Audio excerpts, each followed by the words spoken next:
रामचंद्राय वेदसे रघुनाथाय नाथाय सीताय पतिये नमः।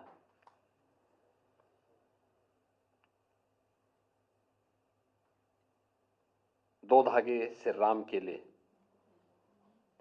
Heritage and hand weaving revival charitable trust द्वारा आयोजित आज के इस कार्यक्रम में मंच पर उपस्थित श्री राम जन्मभूमि तीर्थ क्षेत्र न्यास के कोषाध्यक्ष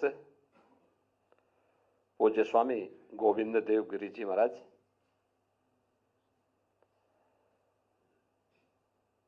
गायत्री पीठ महासंस्थान हम्पी कर्नाटक के पीठाधिपति पूज्य स्वामी दयानंदपुरी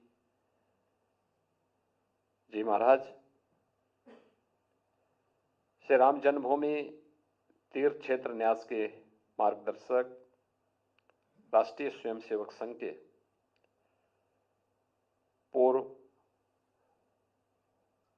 सरकारवाह और वरिष्ठ प्रचारक आदरणीय श्री सुरेश जी भैया जी जोशी जी, इस पूरे कार्यक्रम की जो संयोजिका है heritage hand weaving revival charitable trust की संचालिका श्रीमती अनघा कैसास, अध्यक्ष heritage hand weaving revival charitable trust Shri Vinay Patrale ji, हमारे सभी सम्मानित जनप्रतिनिधिगण, उपस्थित महानुभाव,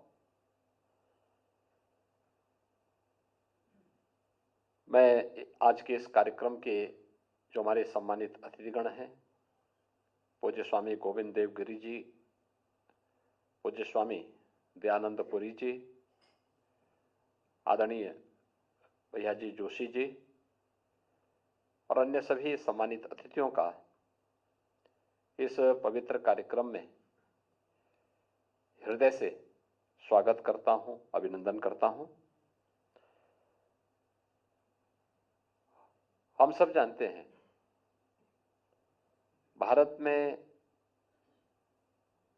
राम के बगैर कोई काम नहीं होता।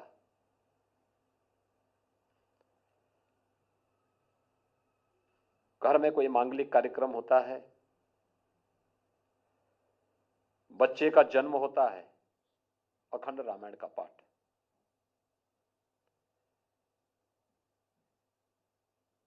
कोई शुभ कार्य होता है, राम नाम संकीर्तन। जगते हैं राम, सोते हैं राम, चलते हैं तो राम, भोजन करते हैं तो राम, और अंतिम यात्रा भी निकलती है तो राम। यानी भारतीय जीवन पद्धति में राम के बगैर कोई काम नहीं होता है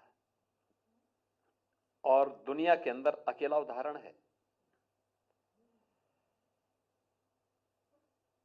लगभग 500 वर्षों तक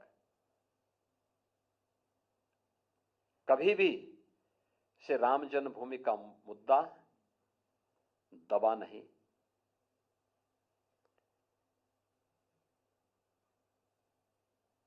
पहले पूज्य संतों ने, फिर राजे रजवाड़ों ने, अपने समय के धर्म योद्धाओं ने अपने अपने कालखंड में अलग अलग व्यक्ति इसे अपना मुद्दा बना करके लड़ता रहा, भिड़ता रहा, बिना झुके, बिना रुके, बिना डिगे इस मिशन को लेकर के आगे बढ़ता रहा।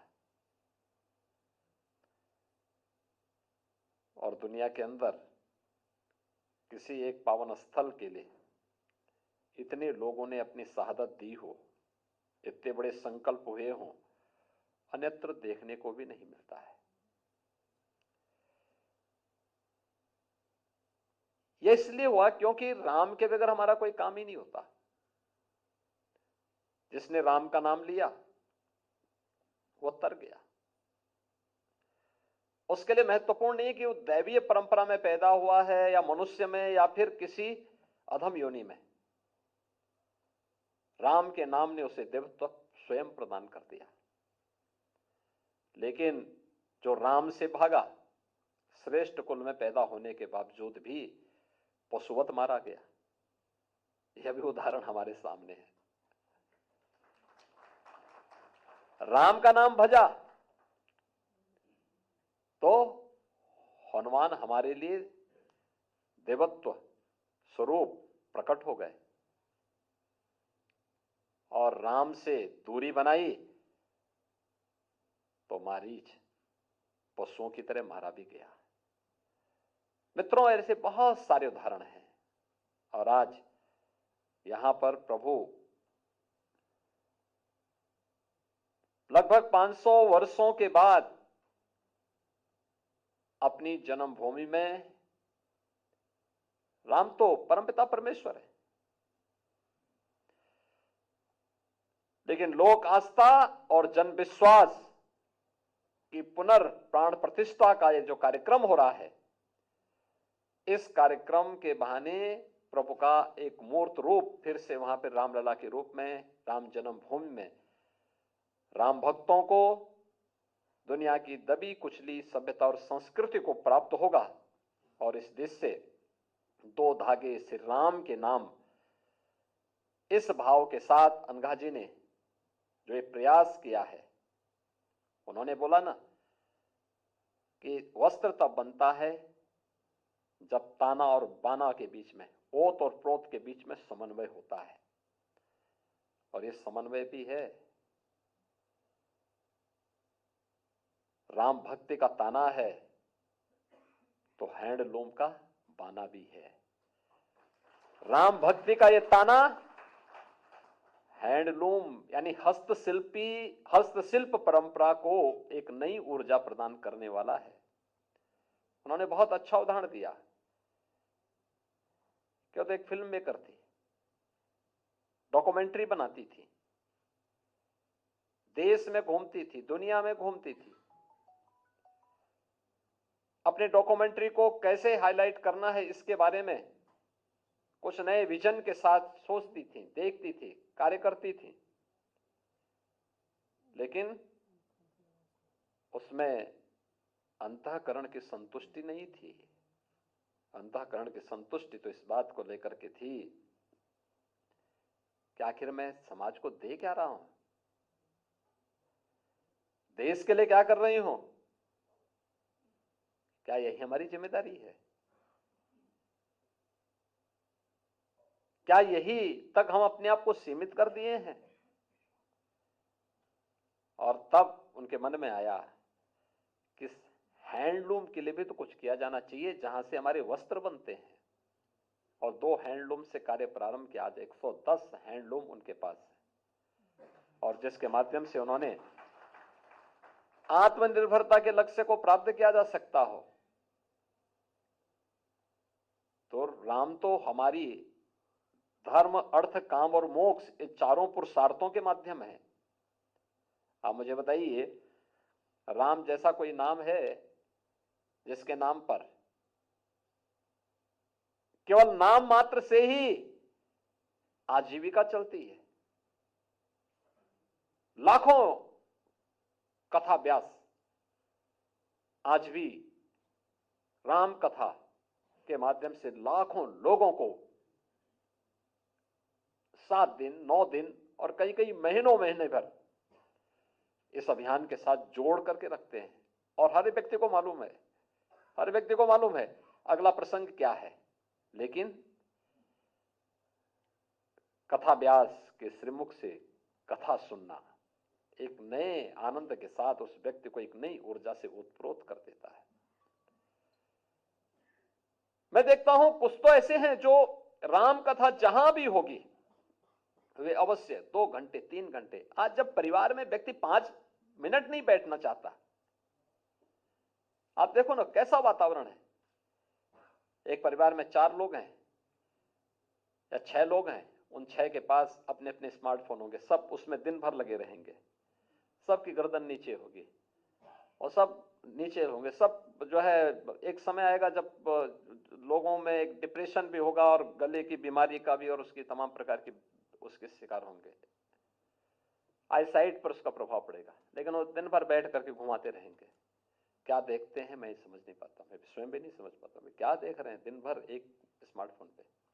लेकिन दूसरी तरफ ये भी देखते हैं कि वही लोग जो परिवार में 5 मिनट बातचीत मिलकर के नहीं कर सकते, कथा में जाते हैं 3-3 घंटे बैठ करके भगवान के नाम का भजते हैं, वो 3 घंटे उनके जीवन के सबसे अमूल्य घंटे होते हैं।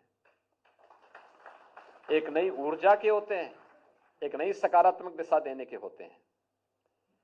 राम नाम संकीर्तन के साथ पूरा देश जुड़ जाता है, पूरा मोहल्ला जुड़ जाता है, पूरा नगर जुड़ जाता है। रामलीलाओं में पूरा गांव जुड़ जाता है, पूरा नगर जुड़ जाता है। अब याद करिए, हर साल उन तिथियों में उस गांव में या हर गांव में रामलीलाओं का आयोजन होता है, हर वर्ष होता है। पात्र बाहर बाहर से नहीं आते, ज्यादातर गांवों में गांव के ही लोग, अलग अलग उम्र के लोग अपना संवाद तैयार करके रखते हैं, रामलीलाओं का आयोजन स्वयं करते हैं। सरकार पर उनकी निर्भरता जीरो, लेकिन उसके नाम पर बहुत सारे लोगों की आजीविका भी चल रही थी। तो राम तो हमारी आर्थिकी के भी प्रतीक हैं, धर्म के रामो विग्रहवान धर्म तो है ही, अर्थ हमारी आर्थिकी के प्रतीक की भी है। हम सबको एक नई प्रेरणा देने वाले भी हैं और मुक्तिदाता भी हैं। तो राम के नाम पर 2 धागे से राम के नाम, आज यहां पे जो वस्त्र अनघा जी के माध्यम से श्री राम जन्मभूमि तीर्थ क्षेत्र ट्रस्ट को यहां पर प्रदान किए गए हैं, यह निश्चित ही हैंडलूम संस्कृति को एक नई दिशा देगा और लोगों के मन में एक नया भाव अवश्य आएगा। आज के इस अवसर पर मैं एक बार फिर से अनघा जी को, उनकी पूरी टीम को हृदय से धन्यवाद देता हूं। वे स्वयं यहां आई और यहां आकर के उन्होंने इससे पहले राम जन्मभूमि तीर्थ क्षेत्र का वहां पे अयोध्या में दर्शन किया। अब तो अयोध्या जाने के लिए तो हर व्यक्ति इच्छुक है, क्योंकि अब नए भारत की नई अयोध्या आ चुकी है। जाके देखो ना अयोध्या, लखनऊ से बहुत आसान हो चुका जाना। हम लोग 22 के कार्यक्रम के बाद हेलीकॉप्टर की सेवा भी देने जा रहे हैं। 35-40 मिनट में आप अयोध्या पहुंचेंगे और जहां हेलीपैड बनाए जा रहे हैं वहां से 5 मिनट में हनुमानगढ़ी और राम जन्मभूमि दर्शन करने के लिए 5 मिनट से ज्यादा नहीं लगेगा। तो ये सेवा भी वहां प्रदान होने जा रही है। इसके अलावा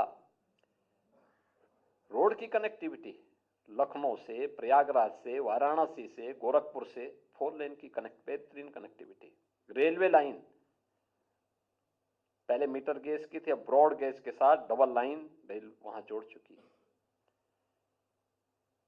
अंदर का इंफ्रास्ट्रक्चर 4 लेन का हो चुका है।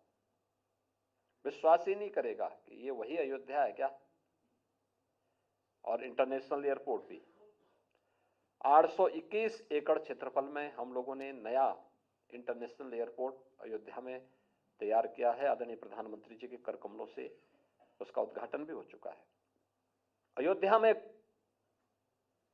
पवित्र सरयू नदी में क्रूज संचालित होगा, एक कल्पना थी, लेकिन आज वास्तविकता है।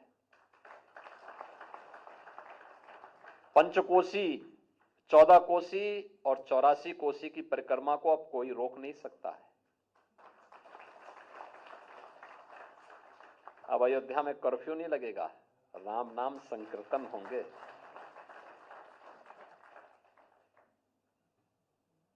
अब अयोध्या में कोई गोली नहीं चलाएगा। अब तो अयोध्या में हर्षोल्लास के दीपोत्सव के कार्यक्रम के श्री राम ज्योति के साथ जगमगाता हुआ ये नया अयोध्या हम सबको देखने को मिल रहा है। और हाँ, गोली नहीं, अब तो लड्डू के गोले मिलेंगे। हम सब इसका आनंद लेंगे। लेकिन याद रखना, प्रभु राम का जीवन एक ही संदेश देता है, धैर्य और संयम के साथ मर्यादित आचरण करना। विपरीत परिस्थितियों में धैर्य नहीं खोना है। पूरी मजबूती के साथ हमें आगे बढ़ना है। अयोध्या को अयोध्या के अनुरूप बनाने, संवारने और उसको ले जाकर के पूरे देश के अंदर और दुनिया के अंदर एक नए संदेश को आगे बढ़ाना है। अनघा जी को और उनकी पूरी टीम को मैं एक बार फिर से धन्यवाद देता हूं। श्री राम जन्मभूमि तीर्थ क्षेत्र ट्रस्ट के कोषाध्यक्ष पूज्य स्वामी गोविंद देव गिरी जी को, हम्पी से पधारे हैं पूज्य स्वामी दयानंद पुरी जी महाराज, और अपने राष्ट्रीय स्वयंसेवक संघ के वरिष्ठ प्रचारक, पूर्व सरकार